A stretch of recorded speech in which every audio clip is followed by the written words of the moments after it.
And now, the top-rated and most listened to sibling podcast about theme parks that drops on a Thursday from the state of New York. Theme Park Thursday with Dillo's Diz, brought to you by DillosDizResort.com. Now is the time. Forever? Miss tomorrow. Old. A minute and a half. Hashtag always MGM. Yeah, about you, right? Old. The secret staircase. We always do that. You are approaching the unloading area. Behold the majesty of the Sistine Seal. For the kids. A salute to all theme parks, but mostly Walt Disney World. What a cute ending. Aloha and welcome aboard. This is Theme Park Thursday with Dillo's Diz. She is Jen. Hello. And I am Frank, and it's a big week here as we record this episode live at Dillo's Diz Resort. It's a big week here at the resort, period. Oh, isn't it always a big week? I mean, it's bigger than usual because on Monday night, I popped on and did a 45-minute or so monologue about the 25th anniversary of the Toy Story Parade ending at Disney MGM Studios, hashtag always MGM, Hollywood Studios.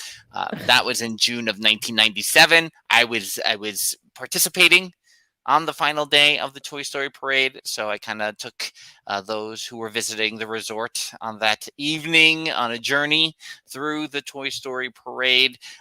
Tonight we are here. It's Tuesday night as we are recording Theme Park Thursday, the podcast, what you'll listen to for the next 45 minutes to 1 hour. And then on Thursday night, we're going to do it once again with Theme Park Thursday live in the evening, live at the resort. We'll see if we're able to take that one and post it to our YouTube channel because last week's, that didn't work out so well. We went off the rails a little bit. That's a special for resort guests only. That one will never appear on the YouTube channel. Resort special only. Let's see how many more theme park lives will make it to YouTube. We're not sure. So that's over at our Patreon, DillosDizResort.com. 3 tiers, lowest tier, $1 per month. That $1 gets you into the Discord channel for craziness. And then we go up to $5 and $10 per month levels, DillosDizResort.com. The big topic or subject this week will be Jen is a traveling machine here lately. She's hitting all the parks all the time. And last weekend she was at Legoland New York. So we're gonna talk about that. We're gonna hit all the tangents first, because there was a change in the program over the weekend, as mentioned last week. The 7-year-old will now be referred to as the 8-year-old. You could barely hear Jen say the number 8 last week on the podcast recording. 8 seems, I don't know. I think I feel like after 4, maybe that's just because after 24 for me felt like, well, that's it. But after he turned 4, I was like, oh my goodness, he's not 4 anymore. Like to me, that's like still a little kid. It's like, oh, he's going to be like a kid now. But 8? And like thinking in 2nd grade and hearing the conversations he's having with his friends and having my own memories of 2nd grade, like where you could kind of spot memories in kindergarten or 1st grade. Like, oh yeah, I kind of remember this or that. 2nd grade, I remember. And so it's very weird to have him in this place, and he's going into 3rd grade soon, which will be in a different school and all these things. And I'm just not ready. Yeah, I mean, the 6-year-old said tonight, and can you believe he's going into 3rd grade? And I was like, what are you talking about? She's like, he's going into 3rd grade. I'm like, what? Is that true? Yes. September will be 3rd grade in a new school. When you say it like that, 3rd grade, what? No, 3rd grade is huge. I don't know. I don't know why it's so different. That's a whole other level. I want to take the opportunity here, amidst all the festivities over the last weekend, to thank publicly here on the podcast our good friend, Ali Flores. Yes. Yes. who we've had on the podcast multiple times, talking about the Hollywood Public Works Street Mode crew, talking about Indiana Jones Epic Stunt Spectacular.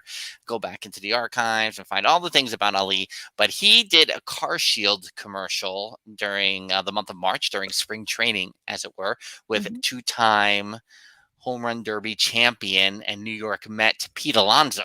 Yes. Now, I did not make this request. This is something Ali concocted all on his own. Mm-hmm. When I said that the 8-year-old's favorite player was Pete Alonso, which is a fact. Yes. He was like, all right, let me see what I can do. And the next day, the morning of the shoot, he was like, hey, when is the 8-year-old's birthday? And it's March, mind you. Right. And I say, it's June. And he's like, all right, let me see what I can do. And the next thing you know, we have this personalized message from Pete Alonso for the 8-year-old on his birthday that Jen had to sit on for 3 months. It was not easy. Especially that you had been texting because you were getting texts from Ali. Right. And you were like, Ali's in a commercial with Pete Alonso. I was like, what? That's crazy. And then you were like, he's going to see what he can do. I'm like, what does that even mean? What does that mean? And then you were like, there might be an incoming video. I'm like, an incoming video? What? How? What? What is happening? And then I watch it and you're like, don't watch it around anyone, including the 5-year-old, so that she doesn't say anything. And I'm like, what is happening? And it was a birthday one. And I was like, I have to wait until June. What am I going to do? And then I was nervous because sometimes the kids, they like to steal my phone. They like to go into it. Sometimes they go through the pictures. Sometimes they're playing games, whatever. And I'm like, where? So I made a shared folder. I didn't share it with anyone. And I put the video in there. I emailed it to myself. I had it on a Google Drive. I had it everywhere just in case I lost it somehow in the mix. I was so nervous. But we definitely wanted to catch his reaction on video, as well as Papa Dillo's. And initially we thought, oh, well, we'll show it to the now 8-year-old and then we'll show it to Papa Dillo. But how the weekend went is we had the family barbecue on Saturday, which was the day before his birthday. And we're like, oh, we could probably get them both together and watching it at the same time, which is what we did. And I think Mr. Snidillo is going to do some finagling with the editing so that you could see Pete Alonso, his message, as well as the reaction at the same time. So I think maybe we'll post that in the resort. To be, I mean, listen, if you want to do some fishing, right, you could find it right now. Right, exactly. Yes, some of you may have already seen it. It's out there. It's out there. Yeah. I mean, I think in point, because to try to make sure that Mr. Alonso can possibly see the message. Yes. So we're trying our best here. Yeah. And we set it up like I set up my phone on like the windowsill just in case something happened to Mr. Snidillo's phone. I don't know what would happen, but I was like, we have to make sure we capture this moment. But yeah, it was a pretty good reaction, I'd say. And Papa Dillo, hilarious though, because I had forgotten that I mentioned, hey, when are you guys coming on the podcast, to him last week.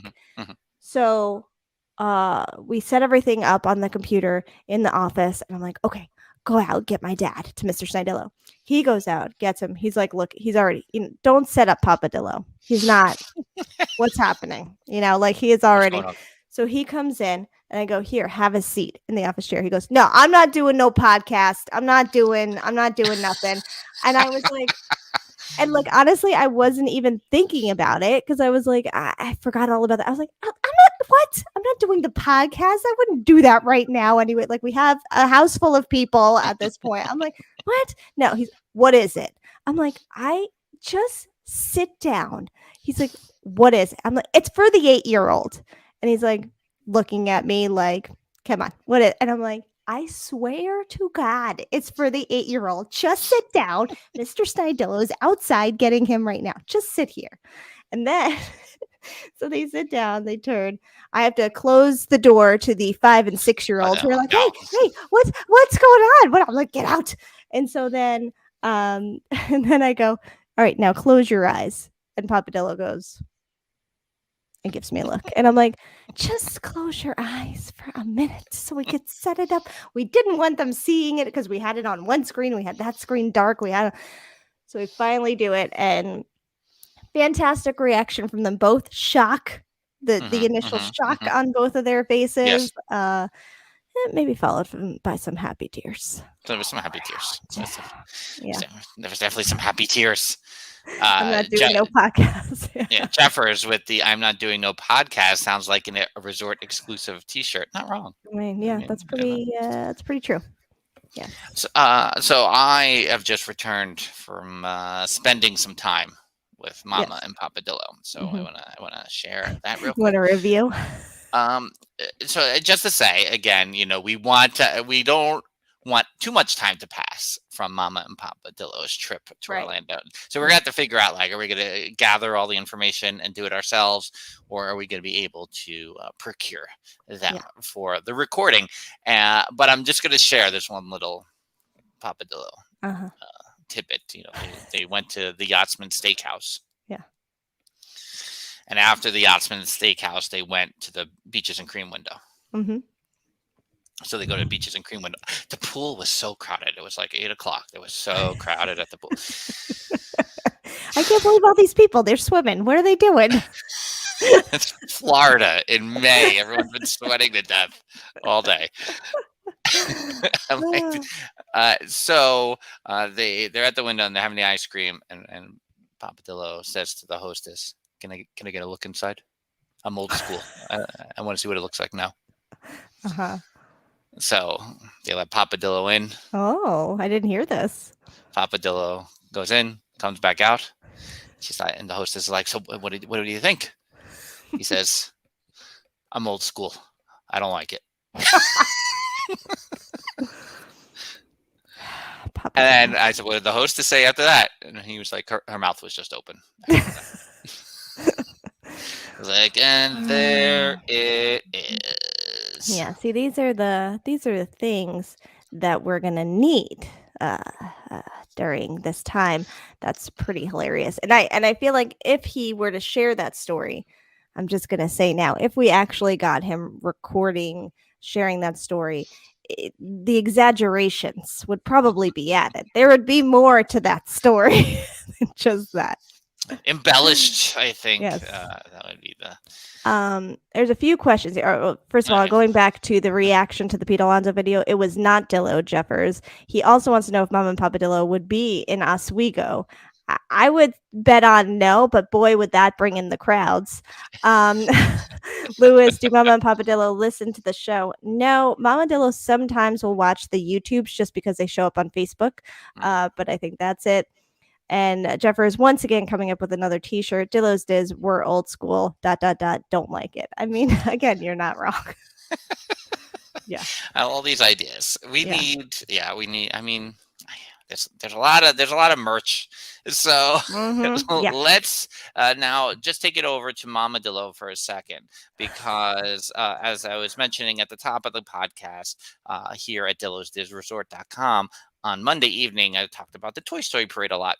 And ironically enough, this morning, it was a random day off for the 6-year-old from school, like administrative, clerical, something or other day. I don't know. And so I took the day off because Mrs. Dillo is away. And so I want to go to the aquarium. And she's like, yes, let's go to the aquarium. So we get in the car to go to Brooklyn, to go to the New York Aquarium.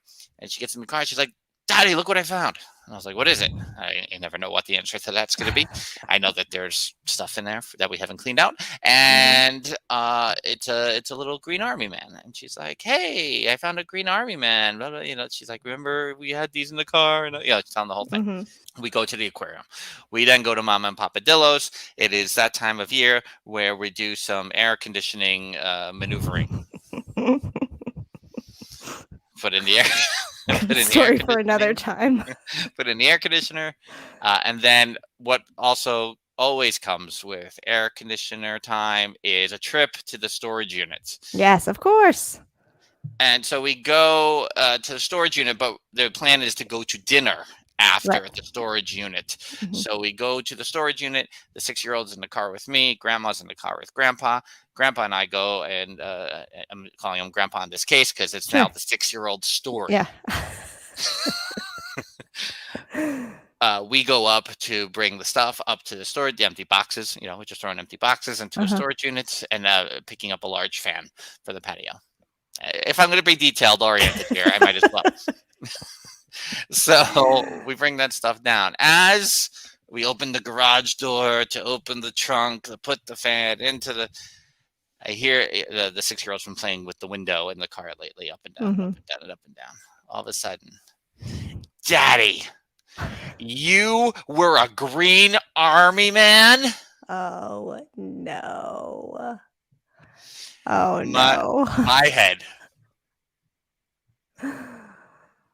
No. What? And I see Grandma with the hand on the head, leaning back with the "I'm sorry. What have I done?" She's, "You were a Green. How does that even happen?" And I just stayed silent for a good 5 to 7 minutes until it went away. Well, if that's not a Dillo way of dealing with things, I don't know what is. Perhaps your improv could have kicked in and been like, "Yeah, I was a Green Army man for Halloween." That's what Grandma was talking about. Yeah, no. Halloween. I don't know what else Grandma said.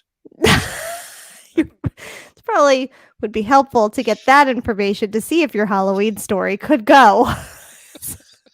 I had nothing in that moment. It has been such a colossally awful week of is Mercury still in retrograde or not? I have no idea. No, but that girl on TikTok I talk about often, she said, if you're still feeling the effects of last week, and she went on a whole thing about it. But this is Lewis's question here: is can you admit to point. playing a character like the Green Army Man, or even a face character? I mean, it is a human after all, and that is where my head was in the moment. Right. Lewis. Was, can I finagle it that we're not going to talk about the others? Yeah. We're only going to talk about this. Right. We'll see if she brings it up again. And, I think this is a to be continued. I think this is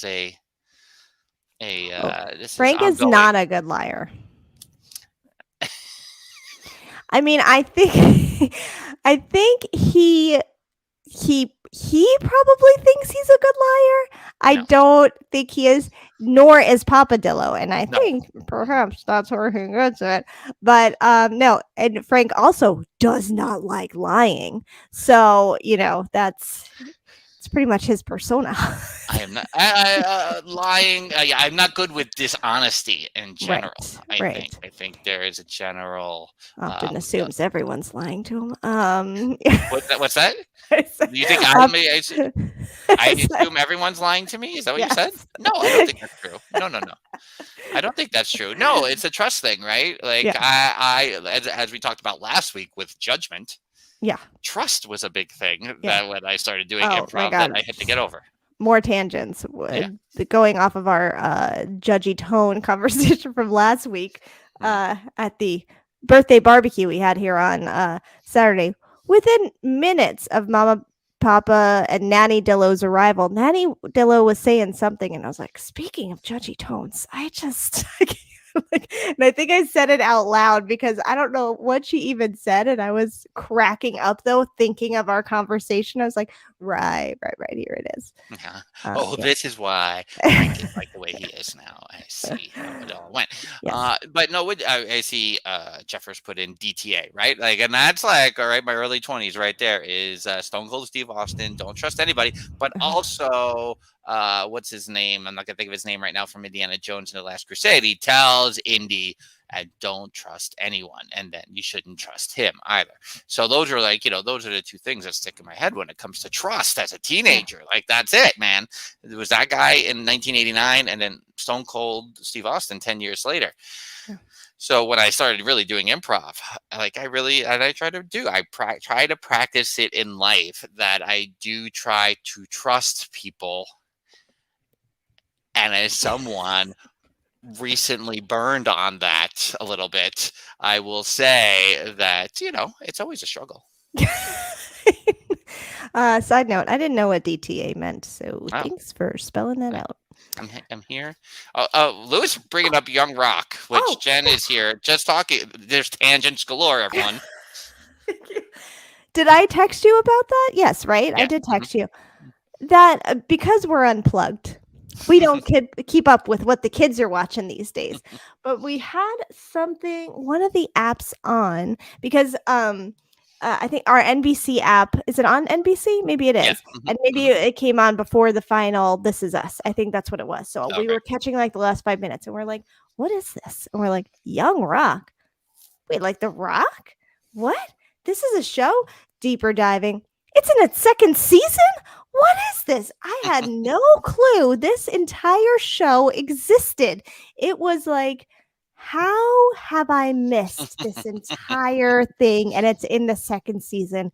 It's crazy. But yeah, and then like, what is he going on to become the president? What's happening? There was in those There's 5 such a minutes, I meta was like, thing happening there. it's crazy. Right. I mean, it is. I would take everything at face value right there because I do think he'll run for president one day. I mean, I could see that. That's fine. Yep, Jeffers. Before the final This Is Us, he had the same reaction. And it's been renewed. Oh my goodness. Wow. No idea. And you would think this is a show that I watch religiously. It is not. Right. I was like, how have we not talked about this? This is crazy. So, and I've seen a couple, and it's just not. I don't laugh out loud enough for me to keep watching it. Well, it's very more tangents. It's very hard to find like a good sitcom at this point. Like it's too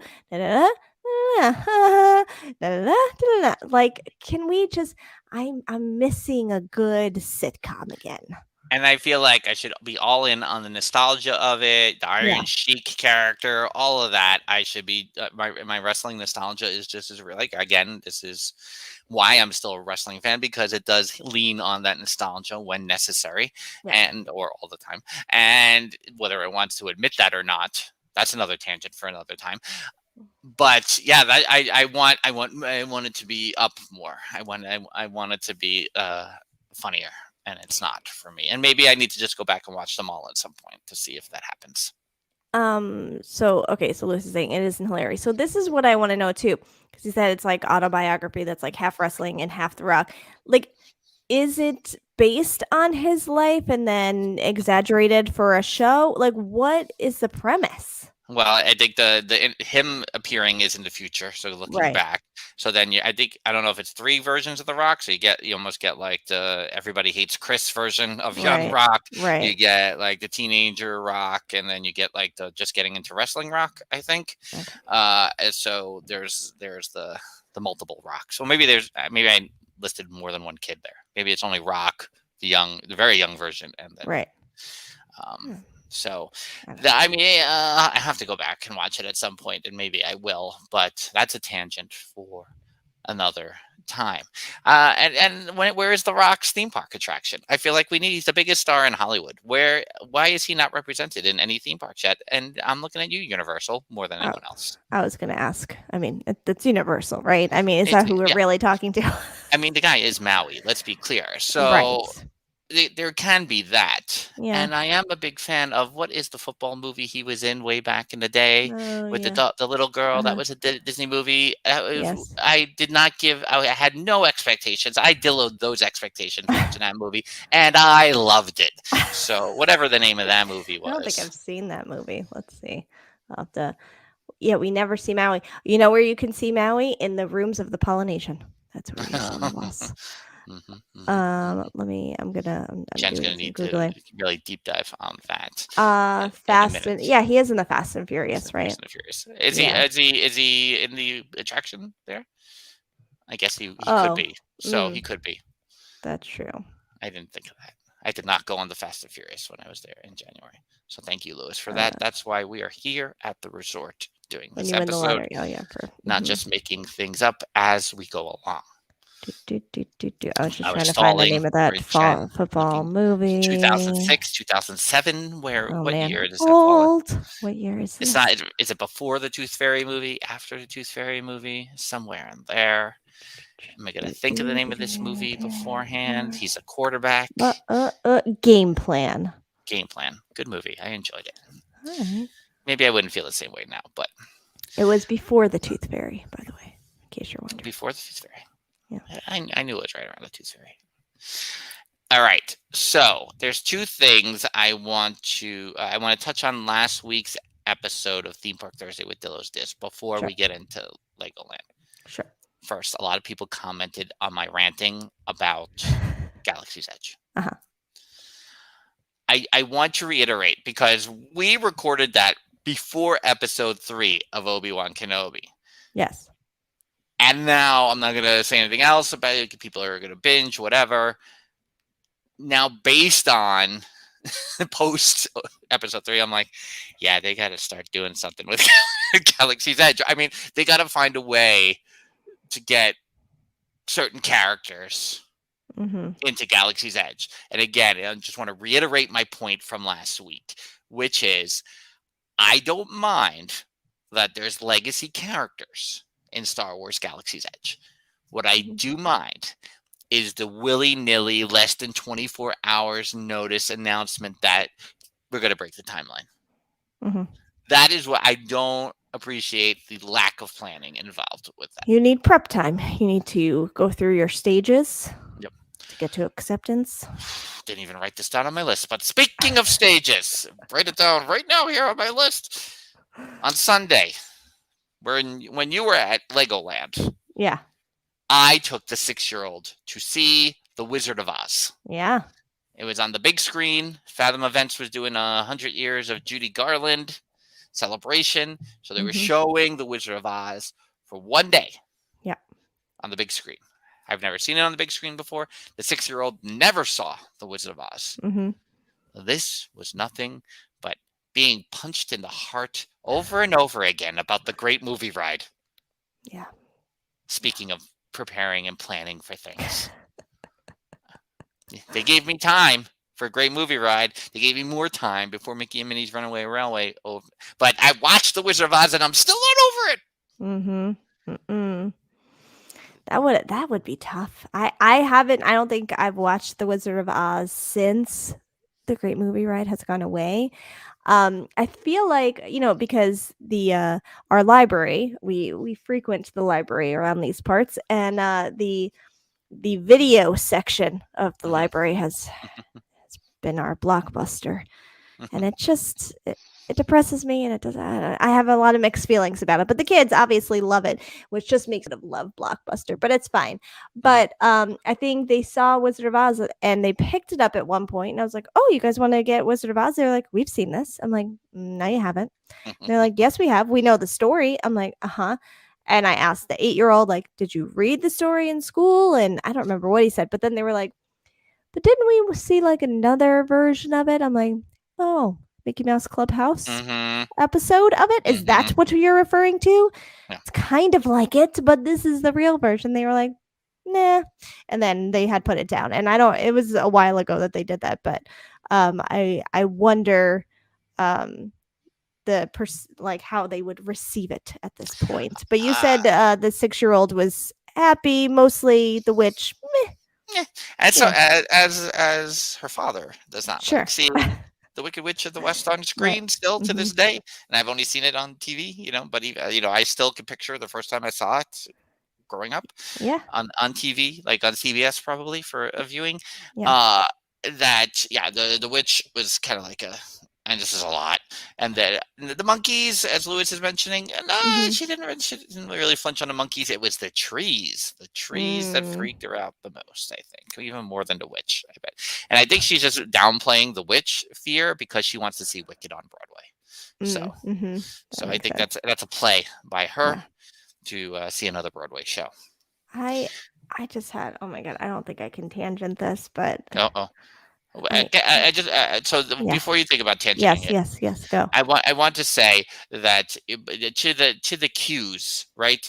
I'm like, wait a minute, the Wicked Witch of the West doesn't appear above, that everyone has to turn around and look up to see where she appears in the middle of the road, right in the big group.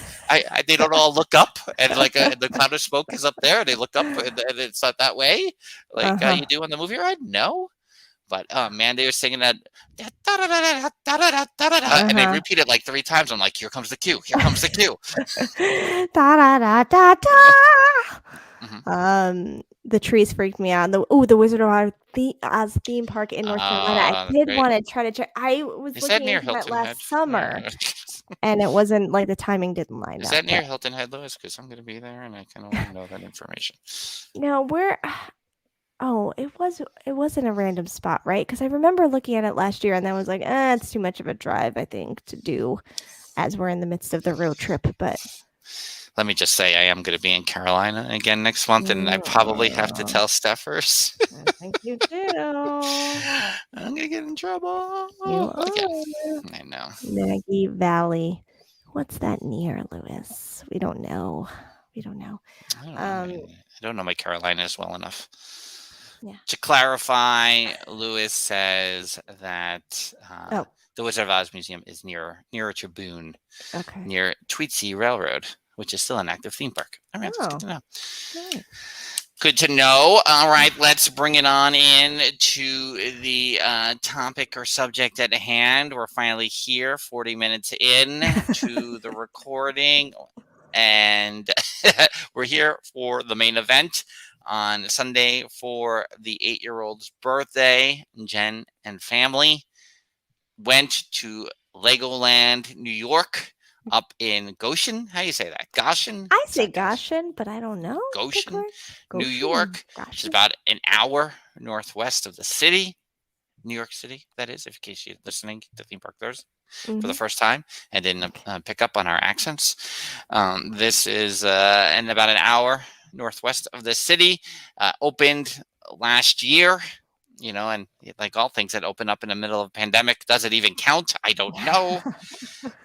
And so Jen has prepared a thorough book report, 4-paragraph essay, compare, contrast to Sesame Place, beginning with this, then, next, finally. Like, is that what you do with the 4-paragraph essay? It is Regent's time of year. Oh, man. Regent's horrible. Jen, when do you think the first Legoland opened in the world? Oh, wow. That's a good question. I'm going to predict 1992. Oh, oh no! There was one more thing I wanted to talk about before we go. We might. We'll see how much time we have left here at the end. But it's definitely non-theme park related, so I don't know if we'll have time for that real tangent. Yet another tangent. 1999 was the first. That was I guess about a year ago. How about this? Technically, 1968 is really, and then 1999 in North America. I apologize. There's one in Denmark that opened first, but I should have clarified and said North America, 1999, California in 99, Florida in 2011, and now New York in 2021. But there are more across the globe, and now the New York one is here. Jen, I'm going to turn it over to you. So I think one, having a theme park this close, dangerous, and exciting. There's a lot of emotions. Driving up on a Sunday morning, for me, who I'm about an hour from the city, to give you an idea, on Long Island. So anytime I'll map it out, how long will it take us to get to Legoland? It's about 2 hours ish, give or take. Putting it in on Sunday morning, hour 40 minutes. What? It only takes an hour 40 minutes to get there. Okay. So and that's about what it took, maybe an hour 45 minutes, because there was some road that we couldn't take or whatever. Once you get a little bit closer, because you are going a bit upstate, not like Oswego boonies, but a little more upstate, you just start driving through windy roads of trees. And you're just like, look at all of these trees, and your ears start popping, and all the things start happening. You have no signal on your phone anymore. All those things happen, and you're like, okay, we're just driving through some trees. And then you come to this one traffic light, and you look over there, and you're like, oh, hey, there's a whole theme park over there. Okay. So it was kind of funny just to when you're used to driving through palm trees and Disney or whatever. And it's always funny to me to go outside of Disney parks where you feel like you can't even go into Toy Story Land because people complain they see Galaxy's Edge, where any other theme park you see from the road, right? You see Universal from the road. Sesame Place is basically in the middle of a mall. I mean, it's like crazy. You can Right. see in and out of there. You're standing on Sesame Street. Basically, you look up, you can like just see a Hilton, and so Mhm. it's always kind of takes you out. And Legoland, though, because it's kind of like in the middle of the mountains, you don't see too much once you're in it, but it's funny to like be doing that drive and then just be like, oh, there's an entire theme park over here. Okay, that's weird.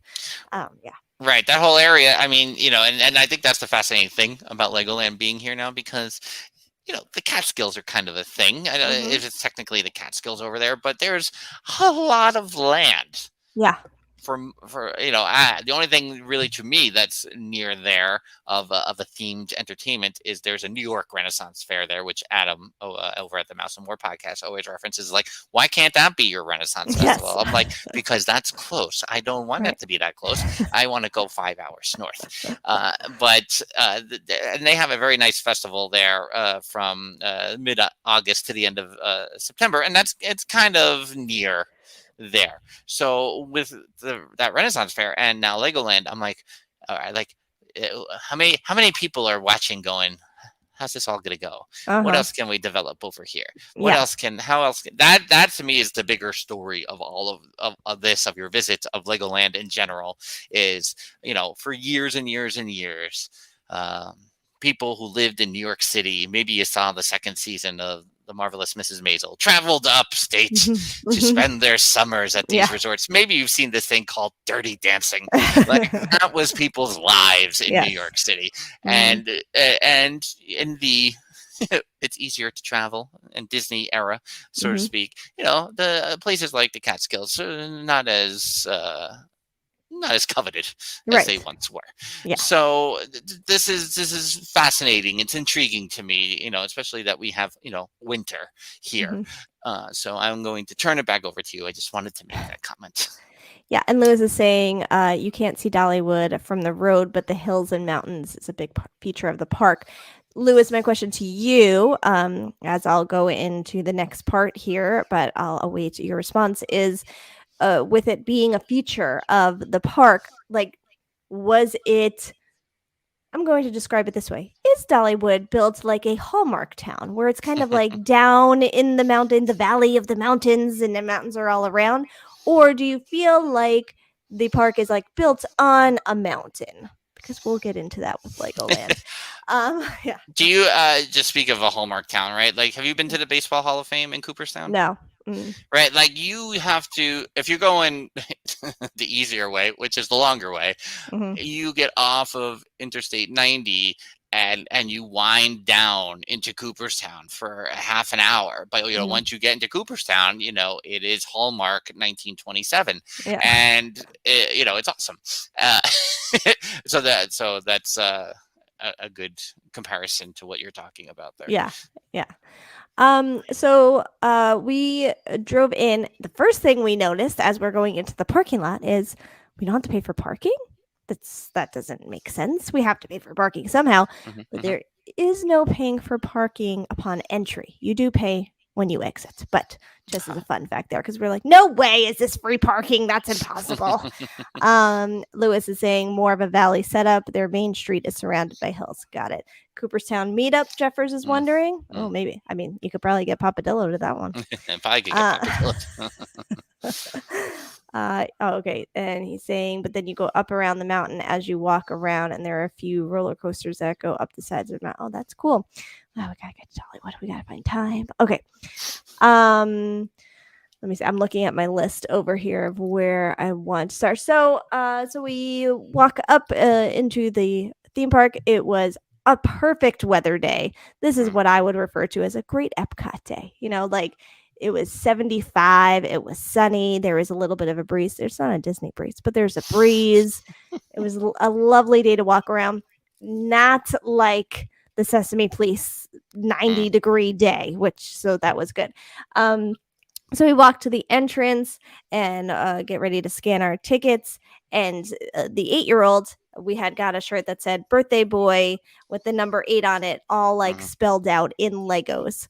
So everyone would know that it's his birthday. So upon scanning the tickets, I don't know, I didn't catch what they are called. I don't know if they're cast members, team members, we'll just say employees at this point, see that and go, it's your birthday. Oh, make him a button right away, write his name on it, get the birthday thing, the whole thing, and say to the 5-year-old, is that your brother? Do you want a button too? And then a celebrating button for her. So they did the whole thing. Already, good experience. We're having a good experience with the people so far. Everyone's super nice, super all the things. We walk in, I see maps right away. Well, Yes. grab a map. So I grabbed a map. We now have one. We're also giving one away currently on our Instagram giveaway. Go check that out. And so we're in it. And it was, it's a little weird because it's been a long time since we've gone to a theme park that we've never been to before. So we have no idea what to do, where to go, or how to even start. And a few weeks back, the 8-year-old was actually starting to debate. He had thought a lot of his friends had been having birthday parties this year, so he was like, I want a birthday party. And back in October, he had every idea under the sun for what his birthday party was going to be. Then he started talking about Legoland a little bit, and so then we were finally like, hey, your birthday's next month.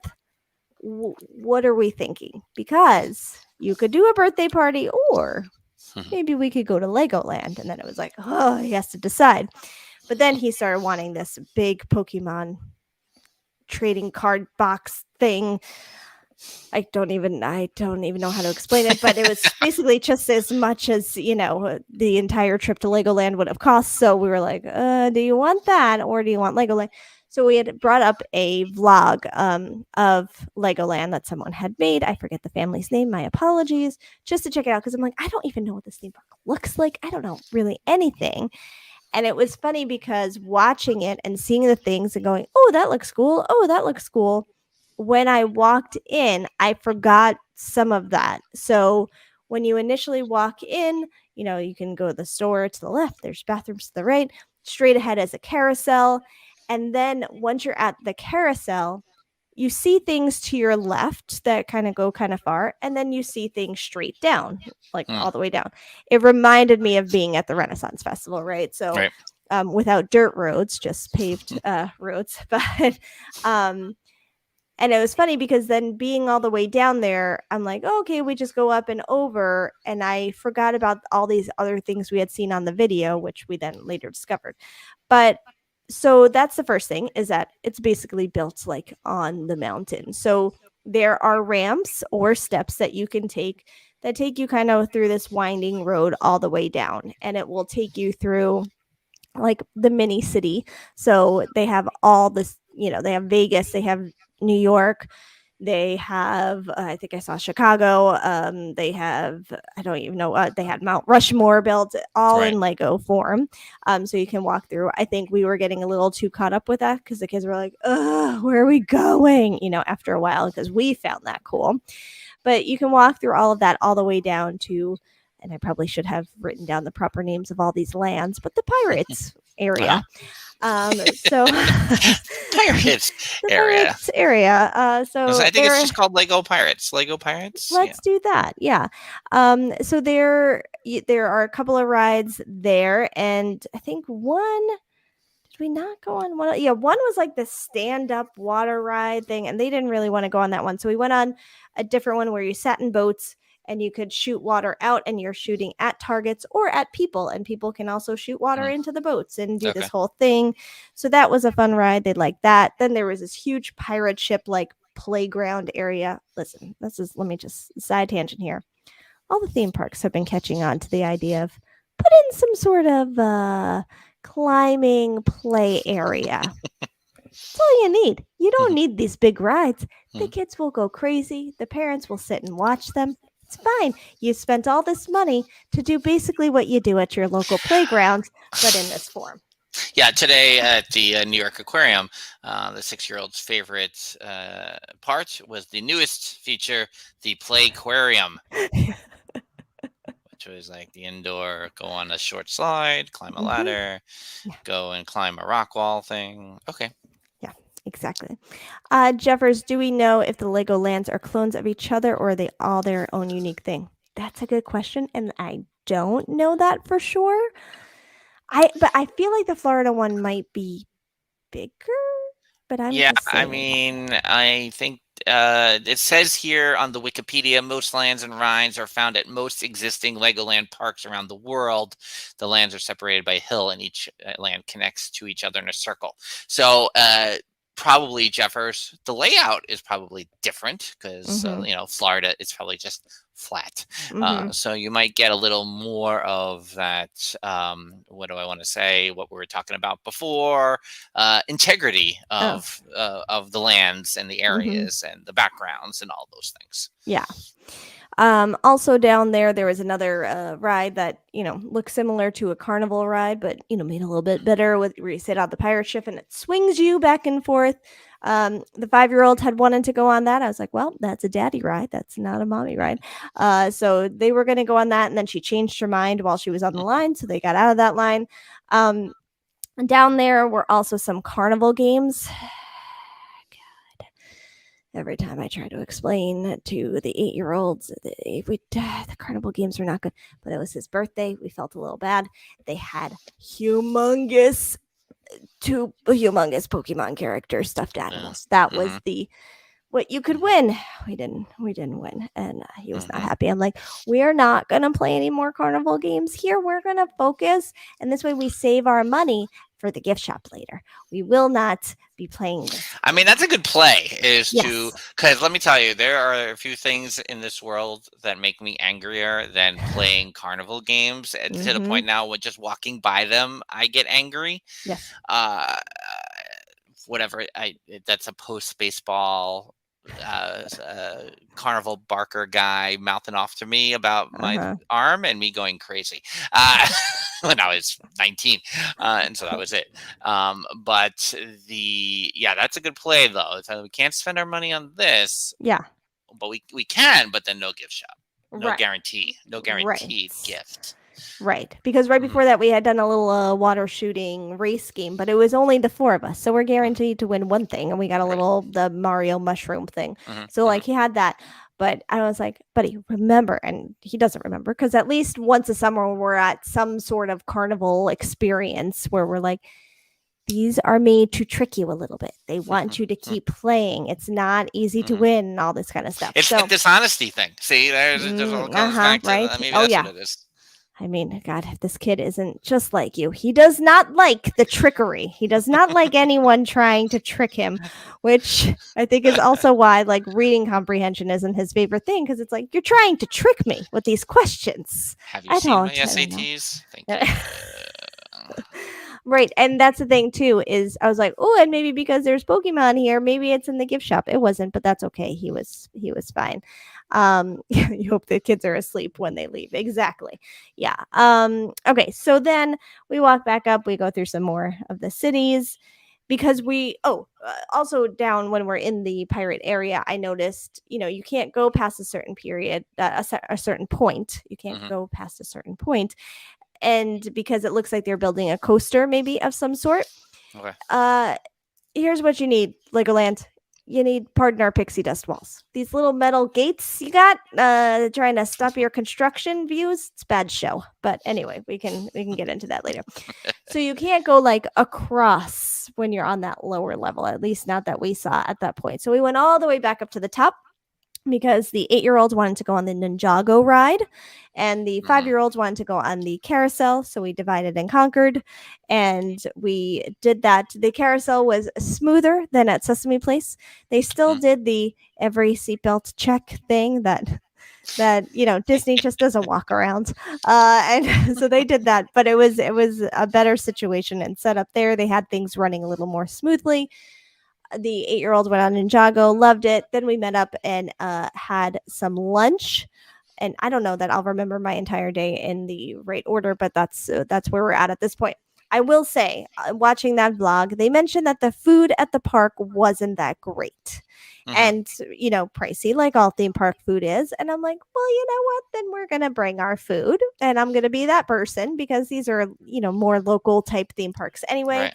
So we found a table. We sat down to eat. pretty much everyone around us doing the same thing. So any other tables of families we saw, they all had their own lunches with them as well. Right. So I can't speak much to the food. The only food we got there during the day was later on. We had gotten some ice cream.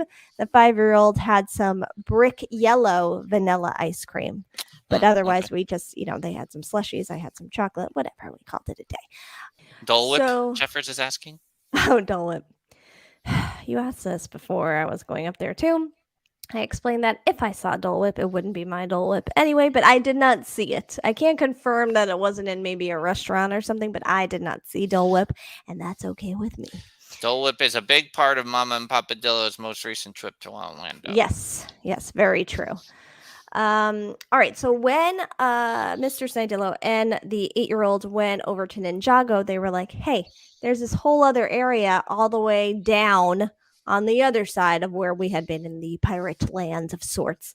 But the 8-year-old really wanted to build his own minifigure. So he knew that was possible to do in the hotel.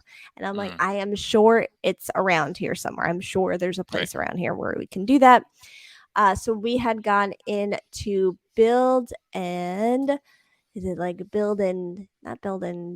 build and test, I think it's called. It's a good spot to take a break because there are just these different sections where the kids can just play with Legos, basically.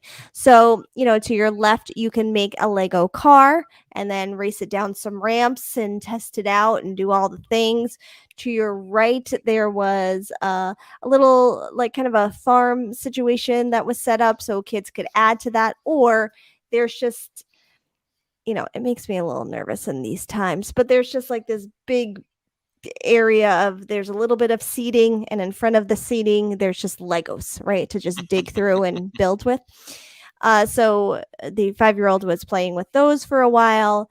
There was also this cool interactive aquarium, so that on the screen, you could build a Lego fish, and then you could send it into the tank and it would pop out of a treasure box like the one you built and show up on the screen. So that was very cool. They had a little city that was having earthquakes that you could build on, so it would shake every once in a while. But it was, they probably could have stayed in there all day just building Legos and having, the best time ever. So that's a really good little break spot and fun little thing. Lewis says that would be really cool if they did something like that, the mural wall at Epcot, to build with are you saying to make a mural wall of Lego type things? Because that would be cool. Because they did have outside, they do have a big earth globe where you can build on it from all angles, which is very cool. All right. And then I think we started heading down to the city where there is a movie theater. There is an area where you can drive a Lego car. There is this little police station area. I think there's another little place to eat as well. Oh, that is a good idea. Yeah, okay. So Lewis is saying to give you part of a Lego model to build, and it turns out to be huge. That would be cool. Kind of like in a where did we always hang out in Epcot? It's getting too late. Where did we hang out in Epcot all the time and created roller coasters and things? Oh, in Communicore, yeah. In Communicore, something like that. Yeah, that would be very cool. Okay, so they decided, let's go to the movie theater first. I'm like, great, we can all sit, chill out a little bit, because now it's getting a little bit later in the afternoon. The 8-year-old also, let's go back, because if you don't know, my kids typically go to bed pretty early. But on Saturday night with everybody here, they were up later. The 8-year-old probably didn't fall asleep until almost 10. And he was awake at 5:22 a.m. No, how can he do that when he still goes to bed that late? After also climbing into bed with us at some point during the night. I don't even know when it was. Now, he did take a little cat nap on the way up. We did everyone has to sleep. So, but it was probably a half an hour. Maybe he got 40 minutes at most. So by the afternoon, they were both I'm so tired, starting to drag a little bit. So I'm like, ooh, the movie theater will be great. Now, I have gone to the I think they almost call it like a Legoland, but it's like this Lego experience. There's one in Westchester, and you go in, and they have like a small ride in there, but then it's kind of like this interactive, almost playground area of Lego stuff. And there is a movie theater in there too, where you watch like a specialized 5-minute Lego movie. But I think that one had the characters from the Lego movie in it, and so I was kind of expecting that with this movie theater. So we walk in and we grab our 3D glasses and we're waiting, and we're not really sure how long the wait is or when these movies start. The door is open. We walk in. There are these huge seats that are not like cushiony. They're hard seats, and they're all wet. No. Everything's wet. The floor is wet. The chairs are wet. And we're just like, me and Mr. Dillo look at each other like, I don't want to. So, and then the 5-year-old is like, I'm going to sit on your lap. I'm like, of course you are. And so we have no idea. We're like, okay, well, obviously we get wet. But these chairs are pretty wet, except for where you can see where people have sat. But otherwise, everything is wet. We're like, well, this will be interesting. Hi, Val. So, oh, yeah, they totally pre-sanitized them, Jeffers. Nope, it didn't look like that. So this movie starts. Oh, my God. I don't even know how to describe this movie. It's insanity. It's just, I don't know how long it is. Maybe 10 minutes. Maybe 15. I don't know.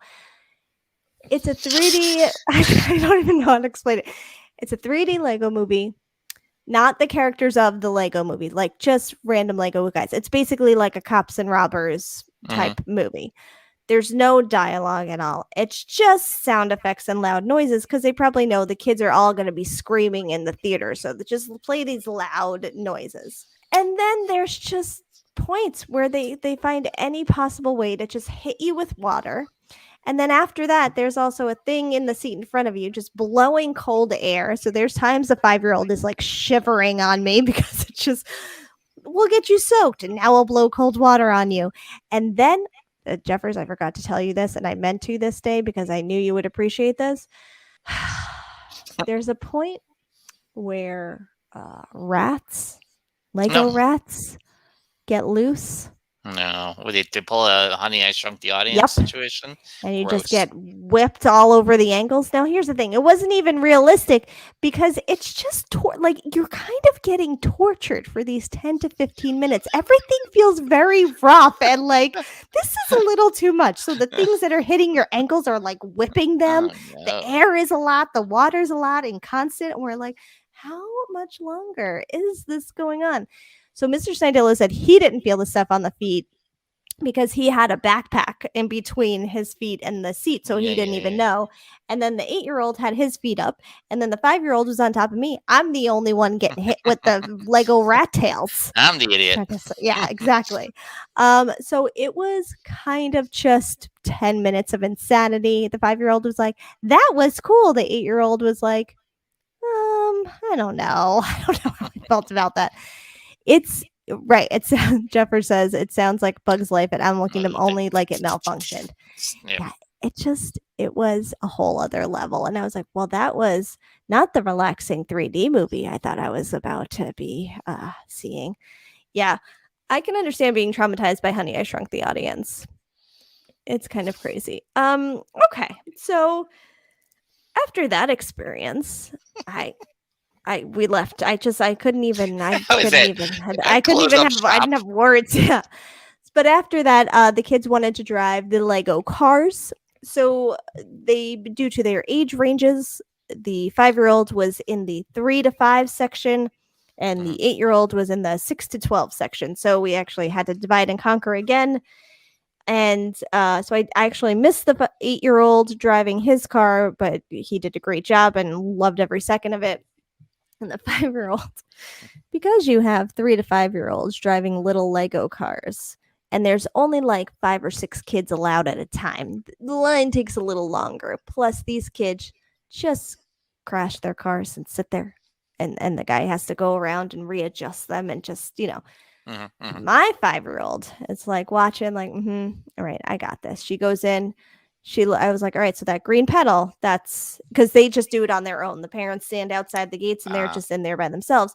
So I'm like, that green pedal, you just put your foot down. That's how you drive the car. And she's like, well, where's the one to stop? I'm like, I think you just let go. She's like, okay. This kid just drove around everyone. Everyone's crashing into walls. She's just weaving in and out, smiling. Like, I got this whole course to myself. The guy's like picking cars up and switching them around. And she's just like, la, la, la, la, la. See you later. Bye-bye. Loving every second of it. I wish I should have gotten that employee's name because I did say something to him after, because I feel like this guy, he was by himself, has the toughest job because he is sitting there with 3 to 5 year olds in these cars and just spending however, it's probably like 5 minutes that you get to drive. And he's just spending the time readjusting all the kids constantly on the track. And I was like, you're amazing and you have a tough job. He's like, yeah, it's all in the work. It's great. It's what you make it. And he was all peppy and fun. I will say, across the board, all the employees, awesome, friendly. The people were stopping you. Security would start talking to you. Everyone was wishing the 8-year-old a happy birthday, but people were just talking. Like a manager had stopped seeing us coming out of one of the stores to tell us a story about someone that had built the Lego Titanic. I mean, so everyone was very friendly and very chatty. It was awesome. Yeah. Jeffers is asking, no nap during the movie. Yep. You could it's a torture device, I think is what it is. It did Speedway not fumes. have the speedway fumes. Nope. He wasn't too peppy though. It was the right amount. It was like the perfect where he seemed very Disney. All the employees seemed very Disney trained, if I can compare it to something.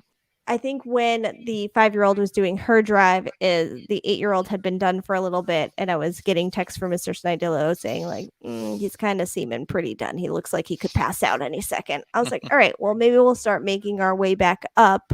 We had gone through the gift shop once just to look. So this was going to be like all right, let's go get whatever they wanted to get.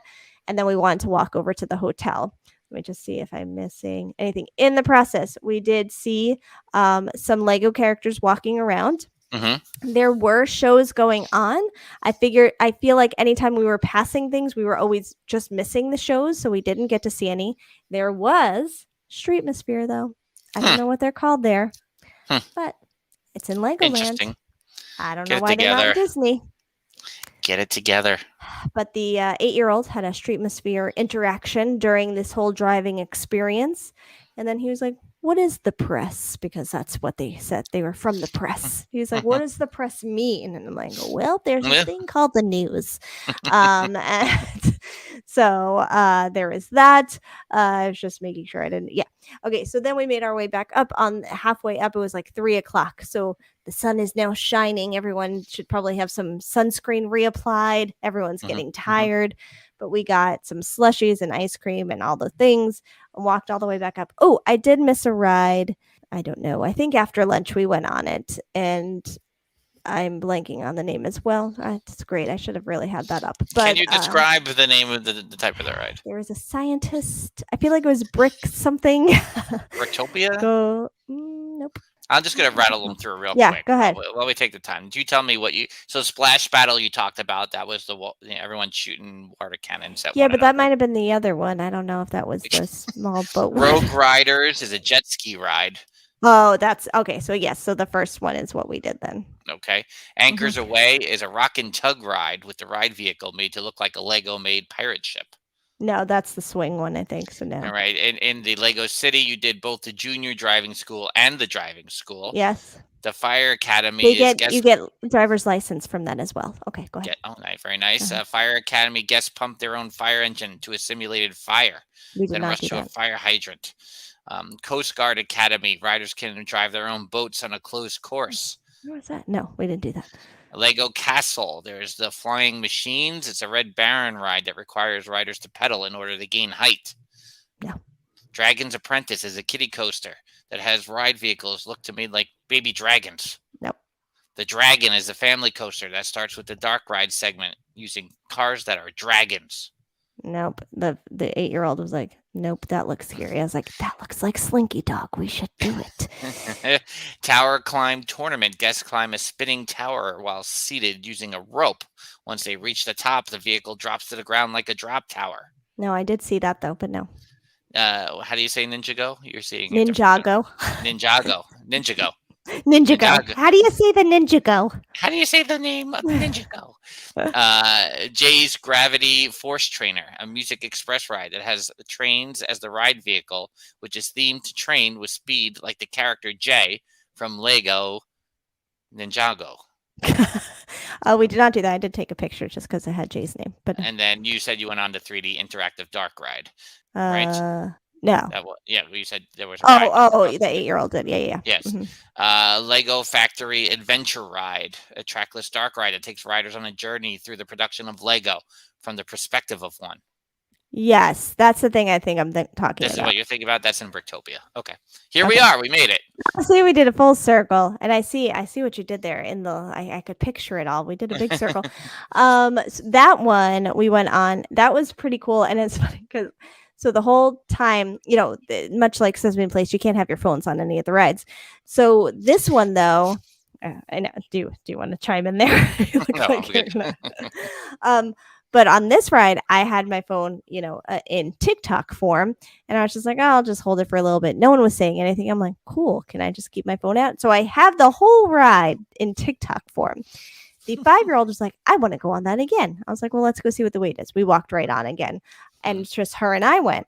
And then that one, I was like, cool. Now I'm going to get it flipped for YouTube. The rest of the time, Mr. Dillo had been taking all the YouTube footage. So I have things to put together. But I had been doing the TikTok. But he hadn't taken that ride. So I was like, oh, I'll go in. And as soon as I sit down, they're like checking to make sure the lap band is good. And then she's like, Mom, just once the ride starts, you got to put your phone away. I was like, I was so close to having both versions. Okay, that's okay. I get it. I knew it was too good to be true.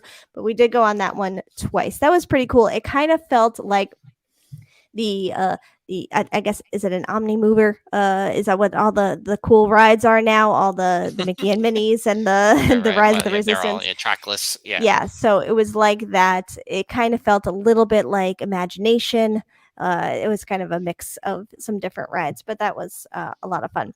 So yeah, then we went to the store. The store is huge. I mean, and it's probably someone who loves Legos, you would love the gift shop. And then so that was pretty much it for Legoland, and that all of that was about 6 hours or so. 6 hours. And we weren't sure how long we would say the park hours were 10 a.m. to 8 p.m. We got there like a little bit before it opened, but they were letting people in. We kind of knew we probably wouldn't be there until 8 p.m., but it was good to know. I think just recently it started staying open that late. Before it was like only until 5. So we walked over to the hotel, which is right next door, which we, would love to stay at. But those prices, not right now.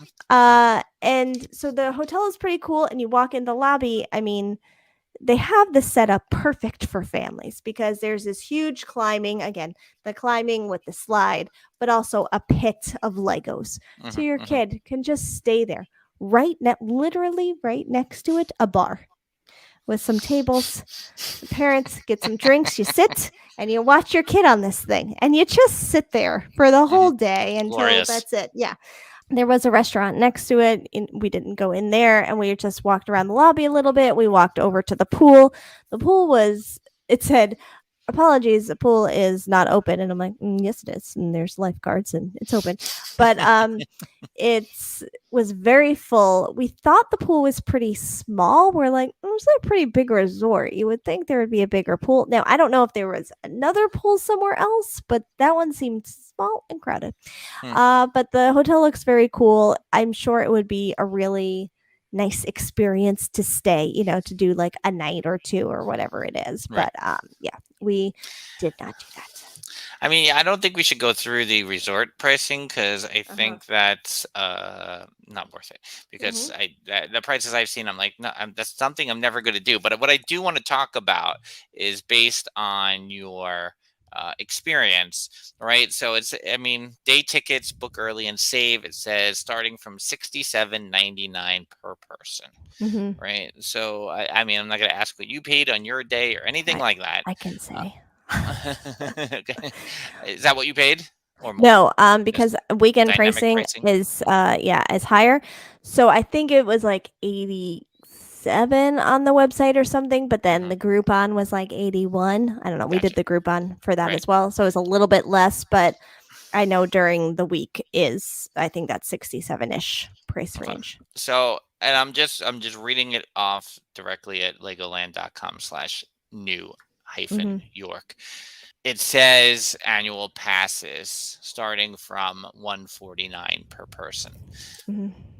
If that's really the case and they're $149 per person, or is that just for the kids? All right, silver annual pass $149, but the elite annual goes up to $300. All right, so $149 is admission to Legoland New York Resort. This pass can hold up to one reservation at a time on a rolling basis. Off-peak pass, whatever that means.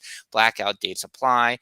Passes are valid for 1 year from date of purchase. I'm not going to go through all the blackout dates or the off-peak and all that, but you know, you're talking about less than 2 days on a silver pass.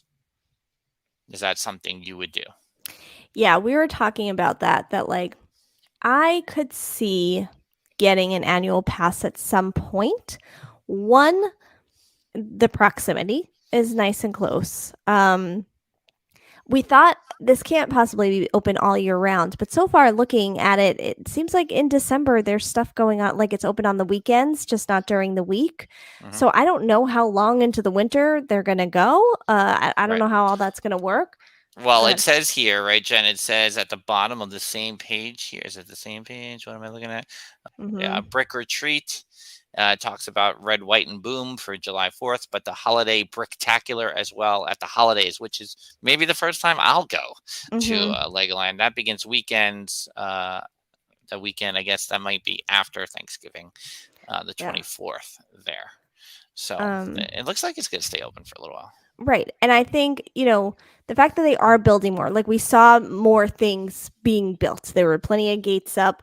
Again, I think it was supposed to open in 2020. It didn't, obvious reasons. It did open last year, probably more scaled back than they had planned. So they're still kind of it's only been open a year. They're still in the beginning stages. They're still building plenty.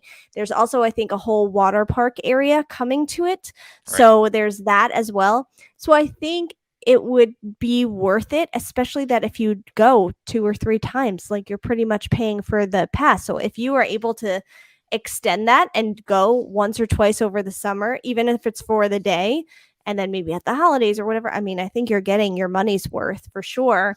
Yeah. And I think it would be cool to see. And I think it's a nice little, for us, it's an easy drive that you can Mhm. just do. And especially when you guys are upstate visiting Yeah. family and doing things like On the way that's back, you can it do kind it. of makes Yeah, sense. we come Yeah. back on a Sunday morning sometimes, pass Yeah. through, Mm-hmm. do something like that. I could see that being the case, especially Thanksgiving weekend.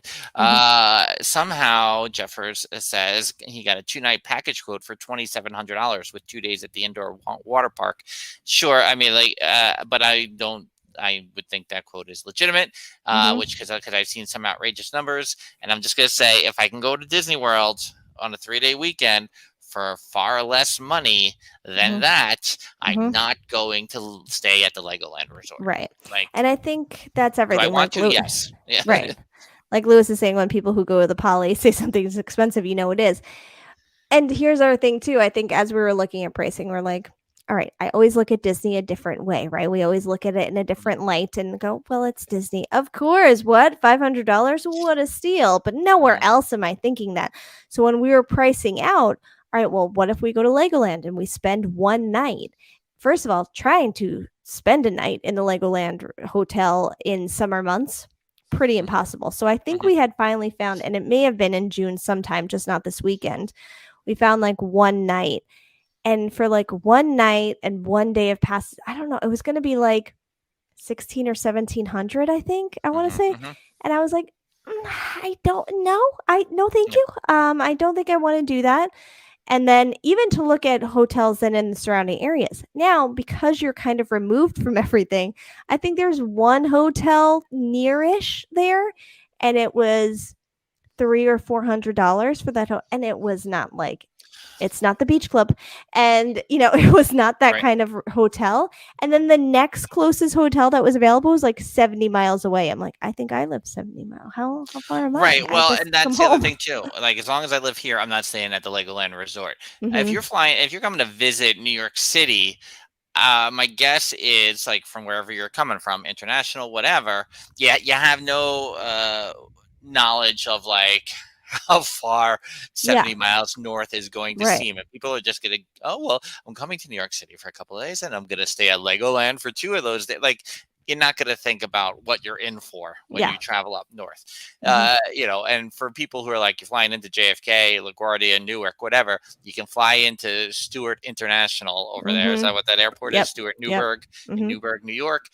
You fly right there, and it's super close. Yep. So, just an insider tip: if you Yeah. love Legoland that much and want to Mhm. visit the one in New York, don't fly into JFK and LaGuardia. Fly into Stewart, Yep. go to Legoland, then come down to New York City. Yeah. Yeah. No, and I think though the resort looks awesome. The hotel Mhm. rooms look amazing. Like Mhm. it looks very cool. But I mean, first of all, especially in a summer where I'm going to Disney and on a Disney Mhm. cruise, no, I am not spending any Right. more pennies here. But I think it would be a cool thing to do at some point. I don't know when that point would come, but the annual pass, that seems more likely than like the hotel does at this Right. point. Mhm. But Mhm. I also wonder, like, to compare it to Legoland in Orlando, I mean in Tampa, wherever it is. Mhm. I wonder how the pricing differs in terms of the hotel and the package deals and all that. I haven't done that kind of research yet Right. either, so I'm Yeah, not and I sure. mean, and so that's how it stands out to me. Like, I hear the annual pass, and I'm like, well, you go in like May, and then you go Mhm. in October or into Yeah. September. Like, it's still 4 months apart. You go for a day, and Yep. you feel like you won. Yep. We talk about that with the Disney annual pass all the time. Mhm. You gotta win. You Yep. gotta make it look like a win for yourself. Yeah. So, however you break it down, like, Disney annual pass, $200 off right away for Mhm. parking because I rent a car. That's a win for me. Yep. So that I mean, but I don't see how I would ever stay at the resort ever. Yeah. But that's where we are. Lewis says, I sometimes go to Dollywood for a day and spend less than $20. That's Right. nice. I mean, and that's it. Like, if you have an annual pass and you've gotten to that point where, like, boop, now I'm going to this park for free at this point, Mhm. and I'm also bringing my own lunch or something. I mean, and you don't have to go the whole day into the night or whatever it is.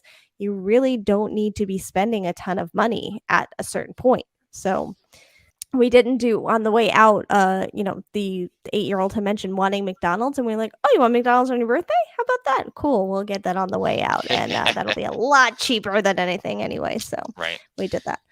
Nice. All right. Well, and Legoland success. You would call it a Legoland success. yes, and I think there's more to come there. I think it's a lot of walking, and in that vlog we had watched, they mentioned there needed to be more staircases for people that didn't have strollers or didn't need the ramps for a wheelchair or anything like that, where they could just go up and down the steps. I felt like there were a good number of steps Mhm. every in each section, so I don't know that I agree with that, but it's coming up. It's a lot of ramp, and it's funny because my kids are technically like too big for a stroller at this point, but we have taken them to the theme parks just to, like, for that push out of the park moment. Mhm. We park Mhm. it somewhere, we walk around, and then that we realized into the strip, like, oh, we didn't bring the stroller. But it's I know. also okay, like, thinking of pushing that with these big kids in the stroller, like, Mhm. up those hills, like, no, nobody wanted to do that. But they Right. were the 5-year-old walking up the final hill was like, if you forget the stroller in Disney, we're gonna be really mad at you. My goodness. They were done, Hilarious. but they were Yeah. exhausted. I mean, that's hard. All right. Well, good. That wraps up the Legoland trip report. Yes. There we are. Okay. Hey, so we'll be doing Theme Park Thursday live here at Dillo's Diz Resort Thursday night at 9 p.m. We'll have recent news, theme park items to discuss. Maybe we'll stick to them. When I was at Mama and Papa Dillo's today, I started formulating plans for What's in the Attic season 3. So I'll offline with. I think we can put that together really, really fast, and might be more ridiculous than the previous versions. We need to do what's in the storage unit. I think that's inevitable because we got 2 storage units we can go through there. What's in the Attic? I'll share it here since we're in the resort, and then it'll carry over to podcast. I think What's in the Attic will be the periodical edition, and I think we just got to send me into the crawl space and pull out whatever's in there. It could be what's in the crawl space, I guess. Papa Dillo will accuse you of stealing things. He does that with me. I go into the brown photo album, which is our biggest Disney photo album in the house. Right. And he goes, you go in there, you take all my pictures. I go, I don't take them. I take a picture of it and I put it back in. Really? Go in there. See how many pictures are missing. I'm like, all right. I just said. It doesn't make any sense. And then he'll just like dump a box on us at some point. Oh, like, yeah. What do you want me to do with this? What do you want me to put it in your attic. Okay, great. I mean, at some point we have to go. We also have to do what's under the television set because there's a bunch of movies there that we probably can just talk about and how they fit into our world. Lewis is suggesting rebranding into what's in the ... Right. Which that's true. I think that's the crawl space. I think though it deserves some attention. Have a wheel to spin to determine where you are going. I like that's not bad. Where will we pull things out of this time? Yes, that's not a bad idea. So maybe a quick summer project will be what's in the series. Yeah. So that's what's coming up over maybe at youtube.com/DillosDiz, at DillosDiz everywhere else. Theme Park Thursday, the podcast next week. Until that time, she's Jen and I'm Frank. Bye-bye. Deuces. Go to DillosDiz.com for blogs, vlogs, and more. DillosDiz.com. Follow DillosDiz on Twitter, on Instagram, and on TikTok at DillosDiz. Dillos with an S, Diz with the Z. You can like DillosDiz on Facebook, Facebook.com/DillosDiz, and you can subscribe to DillosDiz on YouTube, YouTube.com/DillosDiz. It is on that channel that you will find Theme Park Thursday live each and every Thursday morning, youtube.com/DillosDiz. Then head over to DillosDizResort.com. Your escape to Disney nostalgia. DillosDizResort.com. Patreon membership levels beginning as low as $1 per month. DillosDizResort.com. Theme Park Thursday with Dillo's Diz, featuring Frank Cardillo and Jen Cardillo Snyder. The theme was composed by Matt Harvey. The intro and the outro was performed by Lindsay Zerugian. The Dillo's Diz fact checker is Mel Dale. Until next week, we'll see you real soon for Theme Park Thursday with Dillo's Diz.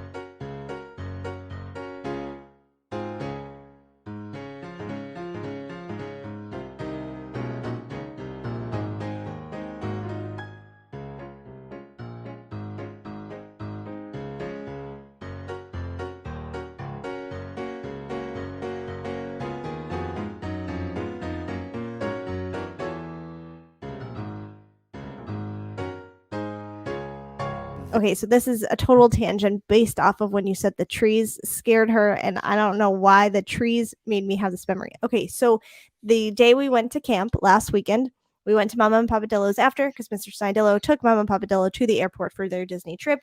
Me and the kids hung out at their house. At their house, as you know, but others do not, there are some dolls called Wispy Walkers, right? And so Wispy Walker goes way back to when Jen was a kid, and all I wanted was a Wispy Walker. And they're dolls that are, pretty tall. They come up to like a kid's waist, and if you hold their hand, they'll walk with you. And I was like, oh my God, I really want this for Christmas, because me and the Wispy Walker are just going to walk up and down the block all the time, and people will totally think like I have a little sister. It'll be hilarious. And so I got my Wispy Walker, and it walked backwards. It's not traumatic at all. Not a memory, not a core memory at all. It's fine. Everything's fine. Apparently, Santa was going to fix it and send it back, and I never saw Wispy Walker again. But the new Wispy Walkers seem to be lacking. I'm like, I remember Wispy Walkers being like made into like there was a mechanism to try to do it. This one, you kind of have to like drag a little bit, and oh yeah, they walk. However, the 5-year-olds that day figured it out. So she had the two hands like this, and she's walking backwards and like trying to make Wispy Walker walk. And Wispy Walker's one foot goes in front of the other on its own because she has the tilt of the doll the right way. Mhm. She basically throws the doll at me and goes, she just walked. And climbs up on the couch next to me, like looking at me like, I'm like, well, that's what she's supposed to do. She's supposed to walk. She's like looking at me like, no, but it walked on its own. Like what? Just like a terrified, all the color left her face. And it was hilarious. I was like, okay. Let's put her down again. She's like, no, don't do it again. I'm like, I'm just going to show you. She's not actually walking. Look, if we stand her up and let go, she's going to fall down. There's nothing real about her. I promise she's not about to come to life. Look, if you just move her and you tilt her a little side to side, that's how her feet move. That's how she's going to do it. She's like, okay, I don't want to play with her anymore. I was like, okay. We're done. Meanwhile, she brought her home. She's like, can I bring this one home? I'm like, oh, now we love her. Great. Not like I need another Wispy Walker in this house. No. But the look on her face, hilarious. And a total tangent, but once you said the trees, I don't know why it made me think of that, but I forgot about that the other day. Jeffrey says, bury that doll in the backyard. Well, and it's funny because Mr. Sandillo is like, this whole doll thing, I don't get it. They all freak me out. They all creep me out. I'm like, you should have seen some of the dolls I had growing up, because some of them, the newborn baby doll I had, that thing looked like a little shriveled up old person in baby form, had the original belly button. You remember that doll? Right. Oh, yeah, gross. Welcomes thee to Theme Park Thursday, the Cordillo siblings, Frank and Jen.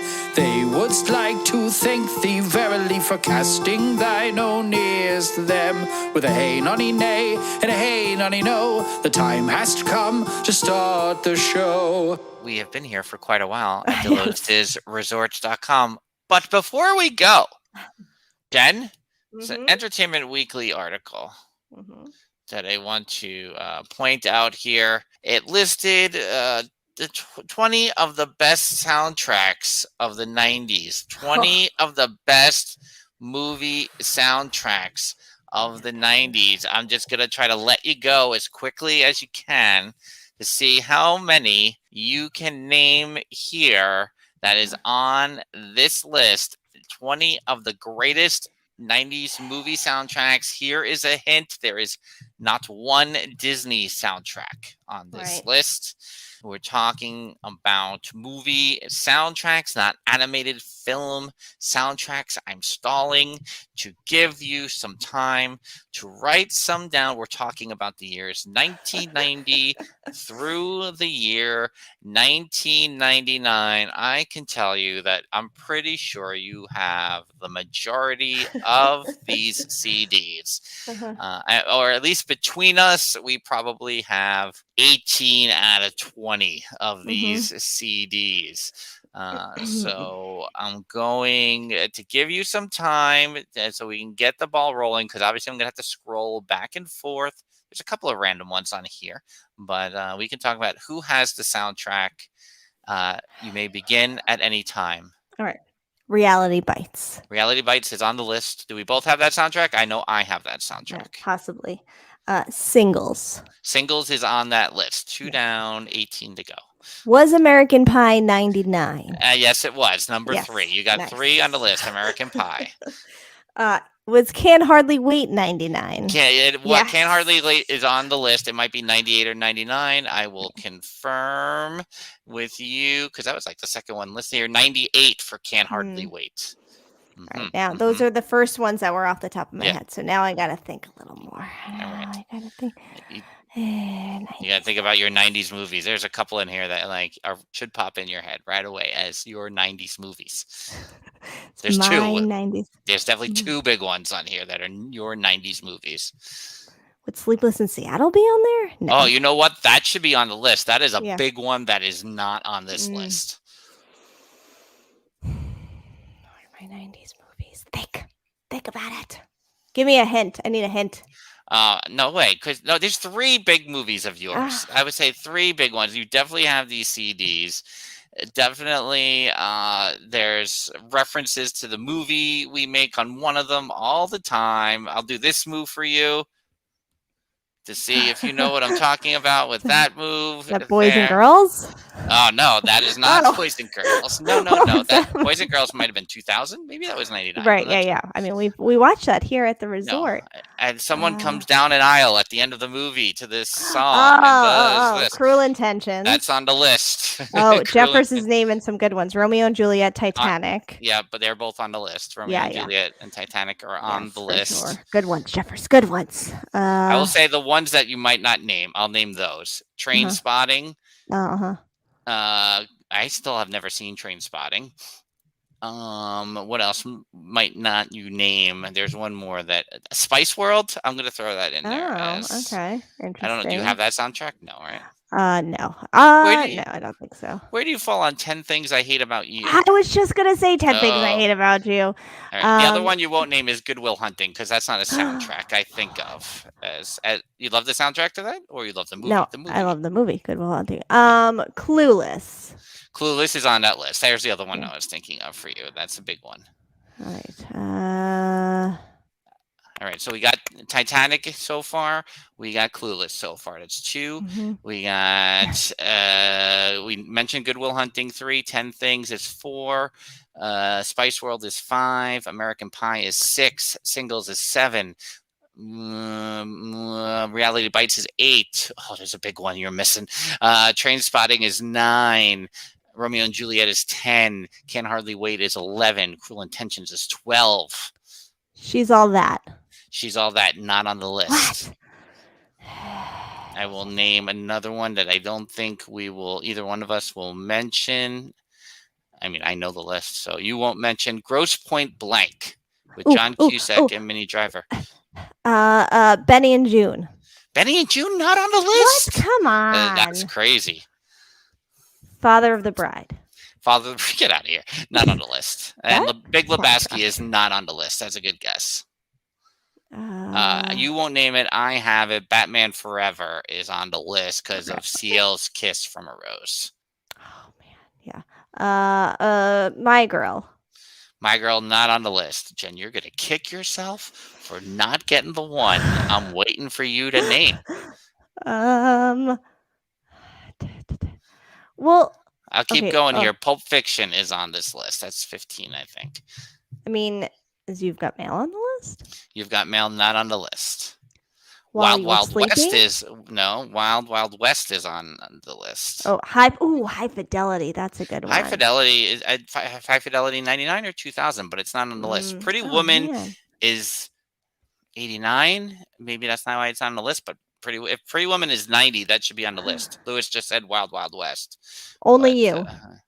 Only You, not on the list. I'm really trying to think of my movies here. I know. Jen, you're missing out on one doozy of one. You're going to kick yourself. The Bodyguard. No, not me, Joe Black. The Bodyguard is on here.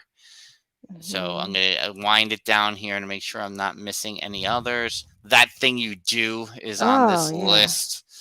And so now Armageddon is on this list. Oh. Here we go. Empire Records. There you go, Empire Records. We made it. Oh, I was correct with High Fidelity being in 2000 confirmed. Yes. I don't know if that will be a post-credits list here, or did we miss any others, or you got all of them? No, I think we got through them all. Yeah, Titanic, Batman Forever, Clueless, Armageddon, Gross Point Blank, which I don't think I've really sat all the way through. I just think it's unfair to have like Armageddon. Like it's because of one song. So what to close your eyes, as mentioned in Hit 'Em with the Dillo. 10 Things I Hate About You, That Thing You Do, Spice World, American Pie, Singles, Pulp Fiction, Bodyguard, Reality Bites, Empire Records, Train Spotting, Wild Wild West, Romeo and Juliet. Romeo and Juliet's such a good soundtrack. So good. Can't Hardly Wait, and Cruel Intentions. Well, I'm happy I got 4 right off the bat. That was good. I will crank Bittersweet Symphony any day of the week. Did you just post something about that? Maybe. I feel like you did. Maybe. I might have been posting about... I might have posted that list on Facebook, and... Oh, I thought I saw or something about it that that it always hits Bittersweet Symphony, always classic. Pretty Woman is 1990. I thought so, and that's why I'm surprised to not see it on that list. That is a good soundtrack, though. King of Wishful Thinking on that list. I think if you want to juxtapose 2 songs that define me, it might be Bittersweet Symphony and The King of Wishful Thinking. When you said last week that you were the king of justification, I almost sang it like that, and then the King of Justification. The Improviser's Guide Network 2022.